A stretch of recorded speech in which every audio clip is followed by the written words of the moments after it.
a good relationship with the family.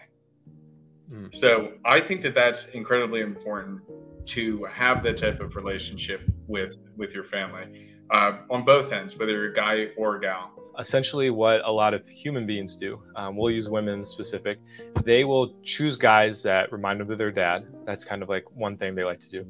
And they'll also treat the guy they're with like they treat their dad. So if they have a shitty relationship with their dad, they're going to behave the same way they do with their dad, most likely with you.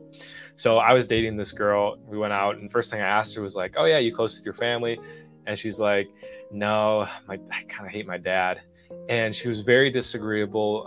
She wasn't very like sweet. She was kind of glass half empty kind of girl. And I even call her, I'm like, you're a real glass half empty kind of girl, like more as a joke, but it was kind of like a tell too. So it is something to keep an eye out for, if they have a good relationship. And then again, coming full circle, if you do have a family with them and they haven't been taught how to have a loving relationship from their childhood, there's a strong chance that it's going to be very difficult to create that with her and your kids. No, 100%. I definitely agree with you. It's interesting you say that, because it's also similar with guys. Depending on your relationship with your mother, that could be how, they do say, like with the Oedipus complex, you end up picking somebody who's similar to your mom, but you're treating them the same way that you would treat your mother. And so I think that having that strong family bond is very important, because it shows like, if you talk highly about your family, then that says a lot about what your future family structure is going to be like with this person. Right. 100%. 100%.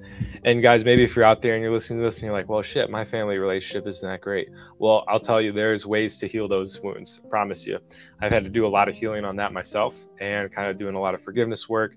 Went through a bunch of recovery groups on dealing with relationships. So if you are interested in learning more about that, you can hit me up here for a consult, and we can kind of talk about that and give you some like free resources where you can go out and start working on that, because something a lot of folks did not learn is to have a healthy relationship. And you can look at it as it's sad and it's unfortunate, but what's great now is with the internet, there's so many resources out there to improve that, to have those healthy relationships. And because of all the work I did, like, I mean, you're looking at two guys now that our relationship in terms of business is very healthy. It's very strong.